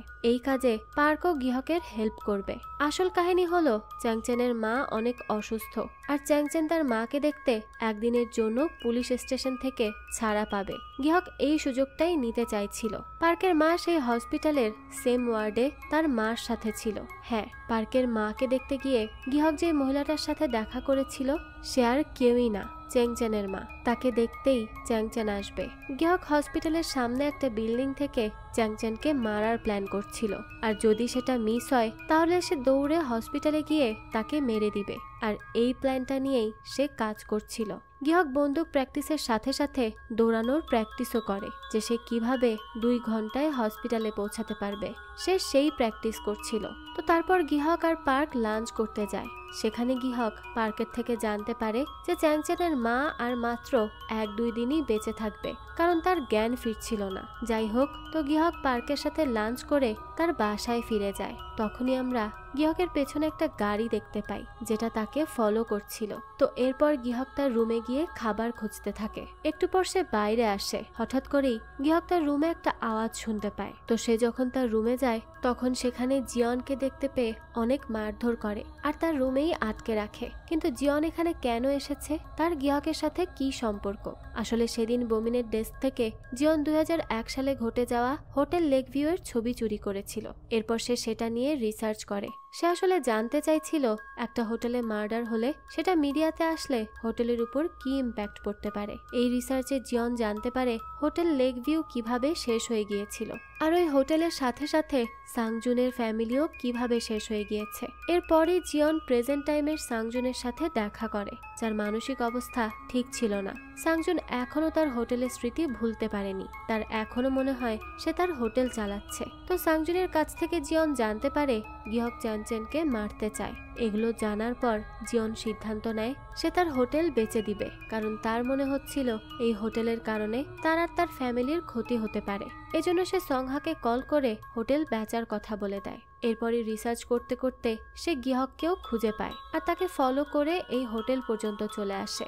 এজন্য গিহক জিয়নকে চিনতে পারে না আর তাকে বন্দি করে ফেলে। এরপর সে দেখে জিয়নের ফোনে বারবার বমিনের কল আসছে, কারণ বমিন এখন জিয়নের হোটেলে ছিল। তবে গিহক তো সেটা জানতো না। তাছাড়া জিয়নের পকেটে গিহক হোটেল লেক ভিউ এর সেই ছবিটাও পায়। এই সবকিছু দেখে সে ভাবতে থাকে জিয়ন হয়তো পুলিশের লোক আর সে গিহককে ধরতে এসেছে। তাই গিহক জিয়নকে গুলি করে মারার সিদ্ধান্ত নেয়। সে জিয়নের দিকে গুলিও তাক করে। বেচারা জিয়ন গিহককে কিছু বলতেও পারছিল না, কারণ গিহক তার মুখ বেঁধে রেখেছিল। তখনই গিহকের কাছে একটা ফোন আসে। সে জানতে পারে তার এখনই মিশনে যেতে হবে, এই জন্য সে জিয়নকে সেখানেই ফেলে বের হয়ে যায়। গিহক যাওয়ার সাথে সাথে জিয়ন সেখানে থাকা একটা কাঁচির কাছে যায় আর সেটা দিয়ে নিজেকে মুক্ত করার ট্রাই করে। এদিকে গিহক চ্যাংচনকে মারার জন্য তার পজিশন নেয়। সেই সময় ব্লুটুথ দিয়ে পার্ক তাকে কমান্ড করছিল। তারপর পার্ক তার মায়ের কাছে আসে, কারণ চ্যাংচন আসার জন্য তার মাকে হসপিটালের রুম থেকে বের হতে হবে। কিন্তু পার্কের মা কোনোভাবেই রুম থেকে বের হতে চায় না। এই জন্য পার্ক পুলিশের পারমিশন নিয়ে তার মায়ের কেবিনের পর্দা টেনে দেয়। এরপর আমরা চ্যাংচেনকে দেখি যে তার মাকে দেখার জন্য হসপিটালে এসেছে। পার্ক হসপিটালে পুলিশের সাথে অ্যাক্টিং করে আর চ্যাংচেনকে এমন একটা পজিশনে নিয়ে আসে যেখান থেকে গিহক তাকে মারতে পারবে। সবকিছুই পারফেক্ট ছিল। গিহক চ্যাংচেনকে মারার জন্য সম্পূর্ণ রেডি ছিল, কিন্তু লাস্ট মোমেন্টে চ্যাংচেন নিচু হয়ে যায় আর গুলিটা লক্ষ্য ভেদ করে। চ্যাংচেন বেঁচে যায়, তবে গুলি চলায় হসপিটালে হুড়োহুড়ি লেগে যায়। এই সুযোগে চ্যাংচেনও তার সাথে থাকা পুলিশ ইন্সপেক্টরকে মেরে ফেলে, যে কিনা চ্যাংচেনকে অনেক পছন্দ করত। এমনকি সে তাকে নতুন শার্টও কিনে দিয়েছিল। আসলে সেই পুলিশ ইন্সপেক্টর চাইছিল না এত বছর পর চ্যাংচেন যখন তার মার সাথে দেখা করছে তখন সেখানে সে কয়েদিদের ড্রেস পরে যাক। তাই সে লাস্ট মুহূর্ত পর্যন্ত চ্যাংচেনের অনেক খেয়াল রাখে আর তাকে তার মা পর্যন্ত সেফলি পৌঁছে দেয়। আসলে সিরিয়াল কিলাররা এমনই হয়, তারা মানুষকে মারার আগে একবারও ভাবে না। আসলে চ্যাংচেন পুলিশ স্টেশনে পুলিশদের ইমপ্রেস করার জন্য ভালো হওয়ার অ্যাক্টিং করেছিল, আর সুযোগ পেতেই সে তার আসল রূপ আবারও দেখিয়ে দিয়েছে। তো এই সব কিছুর মধ্যে সেখানে পার্ক চলে আসে। পার্কের সাথেও চ্যাংচনের বেশ ফাইট হয়। চ্যাংচেন নিজের মাকেও ছাড়ে না। সে নিজের মায়ের অক্সিজেন টিউব নিয়ে পার্ককে মারতে আসে। সে একটাবারও চিন্তা করে না এই জন্য তার মায়ের কত বড় ক্ষতি হতে পারে। কিন্তু পার্ক তখন কোনোভাবে নিজেকে ছাড়িয়ে নেয় আর দ্রুত চ্যাংচেনের মায়ের অক্সিজেন মাস্কটা লাগিয়ে দেয়। অন্যদিকে গিহক তার সেকেন্ড প্ল্যান মোতাবেক পুলিশের কাছ থেকে লুকিয়ে কোনোভাবে হসপিটালের মধ্যে প্রবেশ করে। তখনই চ্যাংচেন পার্কের মাকে মেরে ফেলে। তখন সেখানে গিহকও চলে আসে আর অবশেষে সে তাকে মারতে সক্ষম হয়। এরপর গিহক হসপিটালের বারান্দা থেকে লাফ দেয় আর সেখান থেকে দ্রুত পালিয়ে চলে আসে লেক ভিউ হোটেলে। এদিকে জিয়নও নিজেকে মুক্ত করে ফেলে। এরপর সে সেখানে থাকা একটা বন্দুক দিয়ে গিহককে মারার চেষ্টা করে। তখন গিহক বলে এটা এয়ার পিস্তল, এতে কাউকে মারা পসিবল না। তাছাড়া তার মিশন কমপ্লিট হয়ে গেছে, এজন্য সে জিয়নকে চলে যেতে বলে। জিয়ন তখন গিহককে তার সাথে যেতে বলে, কিন্তু গিহক বলে তার যদি সারেন্ডার করারই হতো তাহলে সে এখানে আসতো না। এতে জিয়ন হোটেল থেকে বের হয়ে যায়। তখন হঠাৎই জিয়নের মাথায় আসে গিহক তাকে কেন যেতে দিচ্ছে। গিহকের হিসাবে তো সে একজন পুলিশ ইন্সপেক্টর, যার কাছে গিহকের লোকেশন পর্যন্ত ছিল। সে চাইলে ইজিলি গিহককে ধরিয়ে দিতে পারবে, তাহলে সে কেন তাকে যেতে দিবে? আসলে গিহক এই মিশন কমপ্লিট করার পর নিজেকেও শেষ করে দিতে চাইছিল। এজন্য কে কি করলো না করলো এতে তার কিছুই যায় আসে না। আর এই ব্যাপারটা রিয়েলাইজ করার পরই জিয়ন দ্রুত গিহকের কাছে যায়। গিহক তখন নিজেকে গুলি করতেই যাচ্ছিল, সেই সময় জিয়ন তার হাত থেকে বন্দুক ছিনিয়ে নেয়। এতে গিহক বেঁচে যায়। এরপর জিয়ন গিহককে বলে সে আসলে কোনো পুলিশ ইন্সপেক্টর না, সে শুধুমাত্র গিহক আর তার ফ্যামিলি সম্পর্কে জানতে চেয়েছিল।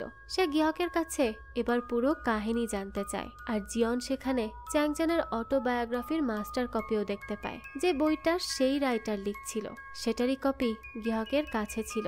এই বইটা পড়ে গিহক বুঝে গিয়েছিল যে চ্যাংচেন গিহকের ফ্যামিলির সাথে যা করেছে তাই নিয়ে তার মধ্যে একটুও অনুতপ্ত বোধ নেই।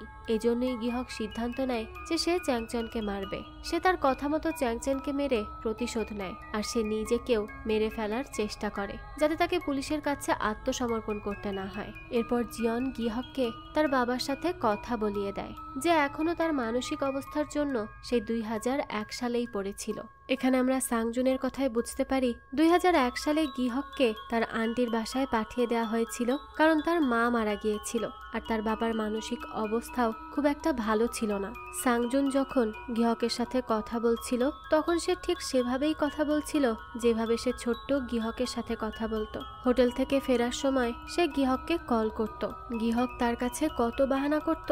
তো সাংজুনের সাথে কথা বলে গিহকের পুরনো স্মৃতি মনে পড়ে যায়। নিজের বাবার কথা শুনে গিহক অনেক বেশি ইমোশনাল হয়ে যায়। আর সে এবার আত্মহনন করার চিন্তাও বাদ দিয়ে দেয়। তার মনে হচ্ছিল এখন তাকে তার বাবার জন্য হলেও বাঁচতে হবে। তো গৃহক কল রাখার পর জিয়ন তাকে একটা পার্কে নিয়ে যায়। সেখানে সে গৃহককে বোঝায় আর সব প্রমাণ জ্বালিয়ে দেয়, যেমন তার জামা কাপড়, সে অটোবায়োগ্রাফিটা সব জ্বালিয়ে দেয়। এছাড়া যে যে প্রমাণ তার সামনে ছিল সে সবকিছুই মিটিয়ে দেয়। জিয়ন তখন গৃহককে শিখিয়ে দেয় যে পুলিশ তাকে ধরলে সে কি বলবে। সে গৃহককে বলে পুলিশ যদি তাকে জিজ্ঞেস করে যে সে এখানে কিভাবে আসলো, তখন গৃহক বলবে জিয়ন তার হোটেল কিনতে এসেছিল। এরপর তারা সারা রাত একসাথে ড্রিঙ্ক করে আর সকালে জিয়ন এখান থেকে চলে যায়। এরপর জিয়ন তার ফোন ধরে আর দেখে সেখানে ইয়ংহার মেসেজ। সে মেসেজ পড়ে বুঝতে পারে ইয়ংহা তার হোটেলে গিয়েছে। এরপর জিয়ন ইয়ংহাকে কল ব্যাক করে, কিন্তু ইয়ংহা তার কলই রিসিভ করে না। এটা দেখে তো জিয়নের ইয়ংহাকে নিয়ে বেশ চিন্তা হচ্ছিল, তাই সে দ্রুত হোটেল থেকে বের হয়ে যায়। এছাড়া সে গৃহককে শান্ত করে ফেলেছিল আর সব প্রমাণও মিটিয়ে ফেলেছিল। এজন্য কেউ গৃহককে ধরতেও পারবে না। তাই এখানেও কোনো কাজ নেই। তো এখান থেকে বের হয়ে জিয়ন তার মেয়েকে কল করে। তখনই সে কলের ওপাশ থেকে সংহার আওয়াজ শুনতে পায়। জিয়ন বুঝতে পারে সংহা তার মেয়ের সাথে কিছু একটা করেছে, যার জন্য তার মেয়ের ফোন সংহার কাছে। সে তো খুবই চিন্তায় পড়ে যায়। অন্যদিকে আমরা দেখি সংহার গায়ে রক্ত লেগে আছে আর সে অস্বাভাবিকভাবে হাসছে। এরপরই জিয়ন আর কোনো কিচ্ছু চিন্তা করে না, সে সংহাকে মারার সিদ্ধান্ত নিয়ে নেয়। তো এরপরই সে গৃহকের কাছ থেকে সেই কালো টুপিটা নেয়, যেটা চ্যাংচেনের ছিল। এরপর সে সংহাকে সারা জীবনের মতো শেষ করতে গৃহকের বন্দুক নিয়ে বের হয়ে যায়। তো এখানে 2001 সালের অর্থাৎ অতীতের কাহিনী সমাপ্ত হয়। তারপর আমরা জানতে পারি সংহা আসলে খুব পপুলার একজন পেইন্টারের মেয়ে। এজন্য সেও অনেক সুন্দর পেইন্টিং করে, কিন্তু তার বাবা তার পেইন্টিং পছন্দ করে না। সংহা একটা লোককে বিয়েও করেছে যার একটা বাচ্চা ছিল। এই বাচ্চাটা সেই যাকে সংহা প্রথমেই হোটেলে নিয়ে এসেছিল আর তাকেই সে মেরে ফেলেছে। আসলে সংহা বাচ্চাটাকে পছন্দ করত না, কারণ বাচ্চাটা তার নিজের ছিল না আর বাচ্চাটা সব সময় তাদের মাঝখানে আসতো, যা তার একেবারেই সহ্য হতো না। এছাড়া সংহা তার হাজবেন্ডকেও ডোমেস্টিক ভায়োলেন্সের কেস দিয়ে জেলে পাঠিয়ে দিয়েছে। তো সংহার হাজবেন্ড যখন জেল থেকে ছাড়া পায় তখন সে সংহার কাছে আসে। সেই সময় সংহা তার হাজবেন্ডকে জানায় যে সে তার ছেলেকে মেরে ফেলেছে।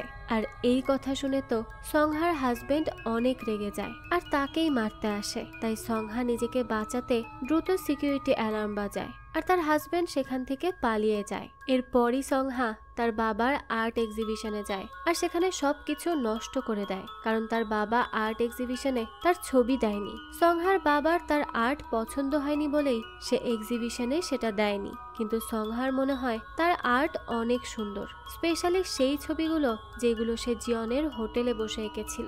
এই জন্য সংহা তার বাবার উপর রেগে যায়। এখানে এটা তো কনফার্ম হয়ে গিয়েছিল যে সংহা একজন বড়লোক বাবার নষ্ট মেয়ে, যে এতটাই পাগল হয়ে গেছে যে সে কোনো কিছু চিন্তা না করেই একটা মানুষকে মেরে ফেলতে পারত। তো সংহার মাথায় এটাই ছিল যে সে অনেক বড়লোক আর সে টাকা দিয়ে ইজিলি সবকিছু থেকে বের হয়ে আসতে পারবে। তো পরের দিন সকালে আমরা সংহাকে হোটেলে দেখতে পাই। সেখানে সে একাই ছিল। তখনই সেখানে জিয়নের ফ্রেন্ড ইয়ংহা আসে। ইয়ংহা হসপিটাল থেকে রিলিজ পেয়ে গেছে, তাই সে হোটেলে আসে জিয়নের সাথে দেখা করতে, কিন্তু তার দেখা হয় সংহার সাথে। এরপর সে সংহার সাথে কথা বলতে থাকে। কথায় কথায় সংহা ইয়ংহাকে জানায় যে জিয়ন তার কাছে এই হোটেলটা সেল করে দিবে, কিন্তু ইয়ংহার সংহার কথা একেবারেই বিশ্বাস হয় না, কারণ সে তো খুব ভালো করেই জানতো এই হোটেলটা জিয়নের কতটা পছন্দের। এটা তার ওয়াইফের রেখে যাওয়া লাস্ট মেমোরি, যেটা সে কোনোভাবেই বিক্রি করবে না। ইয়ংহা বুঝে যায় যে সংহা জিয়নকে বিরক্ত করছে আর তাকে প্রেশারাইজ করে এই হোটেলে থাকছে। তাছাড়া ইয়ংহা খুব ভালো করেই জানতো যে সংহা কেমন। এই জন্য ইয়ংহা সংহাকে হোটেল খালি করতে বলে। সে তাকে বলে সংহা হোটেল খালি না করলে সে পুলিশকে সবকিছু বলে দিবে। এতে তো সংহা ইয়ংহার উপর অনেক বেশি রেগে যায় আর তার উপরই অ্যাটাক করে বসে। সে ইয়ংহাকে অনেক খারাপ ভাবে আহত করে। এদিকে ইয়ংহা হোটেলে আসার আগেই হংজুকে কল করেছিল আর তাকে জানিয়েছিল যে জিয়নের রিসেন্টলি একটা অ্যাক্সিডেন্ট হয়েছে, সে গুরুতর আহত হয়েছিল। এই জন্যই হংজু দ্রুত তার বাবাকে দেখার জন্য হোটেলে চলে আসে আর সেখানেই তার সংহার সাথে দেখা হয়। সংহা হংজুকে তার রুমে নিয়ে আসে আর তাকে জুস খেতে দেয়। হংজুও তখন সংহার সাথে কথা বলে বুঝতে পারে যে সে তার বাবাকে বিরক্ত করছে। এজন্য সে সংহাকে আঘাত করে বসে। সে তাকে মেরে রক্তাক্ত করে দেয়। আসলে হংজু ছিল অনেক স্ট্রং, তবে সমস্যা হলো সংহা হংজুর জুসে নেশার দ্রব্য মিশিয়ে দিয়েছিল। এজন্যই হংজু ধীরে ধীরে নিজের জ্ঞান হারিয়ে ফেলে। এরপর সংহা হংজুকে ধরে নেয়, আর তখনই জিয়ন হংজুর ফোনে কল করে, যেটা সংহা রিসিভ করে। আর আমরা তখন সংহাকে রক্তমাখা অবস্থায় দেখতে পাই। রাতে জিয়ন হোটেলে আসে আর সে সংহাকে মারার হুমকি দেয়। এতে সংহা জিয়নকে বলে সে যদি তাকে মেরে ফেলে তাহলে সে কিভাবে নিজের মেয়েকে খুঁজে পাবে। আসলে সংহা হংজুকে একটা জায়গায় আটকে রেখেছিল, আর সে জিয়নকে কিছু শর্তও দিয়েছিল যে জিয়ন যদি সেগুলো মেনে নেয় তাহলেই সে জিয়নকে হংজুর লোকেশন বলবে। এরপর সে জিয়নকে সবার প্রথমে তার বন্ধু ইয়ংহাকে বাঁচাতে বলে, যে আহত অবস্থায় বেসমেন্টে পড়েছিল। জিয়ন দ্রুত বেসমেন্টে যায় আর ইয়ংহাকে সেখান থেকে বের করে হসপিটালে নিয়ে আসে। হসপিটালে সে চৈ নামের একটা ছেলেকে ইয়ংহার কাছে রেখে যায় তার খেয়াল রাখার জন্য, কিন্তু চৈ তো কিছুই বুঝতে পারছিল না। সে ভাবছিল ইয়ংহা কিভাবে এতটা আহত হলো। এজন্য সে কোনো কিছু চিন্তা না করেই পুলিশকে সবকিছু জানিয়ে দেয়। এদিকে জিয়ন হোটেলে আসে, যেখানে তার সংহার সাথে ফাইট হয়, কিন্তু অবশেষে তার একটা সিদ্ধান্তে পৌঁছায়। সংহা জিয়নকে বলে সে নেক্সট দিন এই হোটেল ছেড়ে চলে যাবে, কারণ তার আর্ট এক্সিবিশন শেষ হয়ে গেছে। এখানে আর তার কোনো কাজ নেই। সে জিয়নের মেয়েকেও তার কাছে ফেরত দিয়ে দিবে। শুধু সে জিয়নকে শর্ত দেয় সে যেন পুলিশকে কিচ্ছু না বলে। এছাড়াও তার নিজের মেয়ে আর বন্ধুর মুখও তাকে বন্ধ করে রাখতে হবে। এরপর সংহা জিয়নকে সেকেন্ড শর্ত দেয়। সে বলে তার হাজবেন্ড তাকে খুঁজতে খুঁজতে এই হোটেলে আসতে পারে।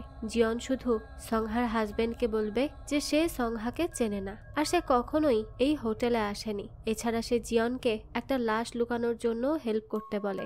লাশটা হয়তো অফিসার কিমেরই হবে, কারণ এই লাশটাই বেশ কিছুদিন ধরে খুঁজে পাওয়া যাচ্ছিল না। এ কথা বলার মধ্যেই জিয়নের কাছে বারবার অফিসার বোমিনের কল আসছিল, কিন্তু সে কলটা ইগনোর করে যায়। তারপর জিয়ন সংহার সব কথা মেনে নেয়। তাই সংহা জিয়নকে নিয়ে একটা লেকের কাছে আসে। সেখানেই একটা লাল ব্রিফকেস ছিল, যেটাতে হংজু বন্দি ছিল। সংহা আসলে হংজুকে মারেনি, তাকে ব্রিফকেসেই বন্দি করে রেখেছিল। তাই সংহা সেখানে গিয়ে দ্রুত ব্যাগটা খোলে, কিন্তু সে ব্যাগে হংজুকে খুঁজেই পায় না। তখনই সংহা পেছনে তাকিয়ে দেখে তাকে বোমিন আর তার অফিসাররা ঘিরে ধরেছে। তারা সংহাকে অ্যারেস্ট করে নেয়। এই সম্পূর্ণটাই সংহার জন্য একটা ট্র্যাপ ছিল, যেটা বোমিন সংহার জন্য ক্রিয়েট করেছিল। আসলে জিয়ন যখন হসপিটাল থেকে বের হয়ে সংহার কাছে যাচ্ছিল, তখনই তাকে বোমিন আটকায়। চৈ বোমিনকে সবকিছু বলে দিয়েছিল, আর তারও জিয়নকে দেখে মনে হচ্ছিল যে সে কোনো কিছু নিয়ে অনেক বিরক্ত। এরপর বোমিন জিয়নের কাছে গিয়ে সবকিছু জিজ্ঞেস করে। এতে জিয়ন বোমিনকে সব ঘটনা খুলে বলে। তখনই বোমিন জিয়নকে প্রমিস করে যে সে হংজুকে খুঁজে বের করবে, তবে এর বদলে তার সংহার সাথে কিছুক্ষণ টাইম পাস করতে হবে। তাই জিয়ন সংহার সাথে গিয়ে ফাইট করে, আর এই সুযোগে বোমিন হংজুকে ব্রিফকেস থেকে খুঁজে বের করে। এই জিনিসটা জিয়নকে জানানোর জন্যই বোমিন বারবার তাকে কল করছিল আর ইন্ডিকেট করছিল যে তারা হংজুকে পেয়ে গেছে। যদি কলটা 1-2 বার বেজে অফ হয়ে যেত তাহলে জিয়ন বুঝতে পারত যে তারা হংজুকে খুঁজে পায়নি, কিন্তু বারবার কল হওয়ায় জিয়ন বুঝে যায় যে পুলিশ হংজুকে পেয়ে গেছে। জিয়ন যখন এই সব ইশারা পেয়ে যায় তখনই সে সংহার কন্ডিশন মেনে নেয় আর তাকে নিয়ে সেই লেকের কাছে আসে। আর তখনই সংহাকে পুলিশের কাছে ধরিয়ে দেয় সে। আর এই সব কিছু জানতে পেরে সংহা তো একদম পাগলের মতো চিৎকার করতে থাকে, যেটা দেখে বোঝা যায় যে সে কতটা সাইকো। তো এই সব কিছুর পর জিয়ন হসপিটালে যায়, যেখানে তার মেয়ে গুরুতর আহত অবস্থায় পড়েছিল। এমনকি তার পেটে থাকা বাচ্চার অবস্থাও খুব একটা ভালো ছিল না। জিয়ন এই সব কিছু নিয়ে অনেক টেনশনে পড়ে যায়। তখনই বোমিন তাকে সান্ত্বনা দেয়। সেই সময় জিয়ন বোমিনকে বলে সংহা তাকে একটা লাশ লুকানোর কথা বলছিল, যেটা এখনো সেখানেই আছে।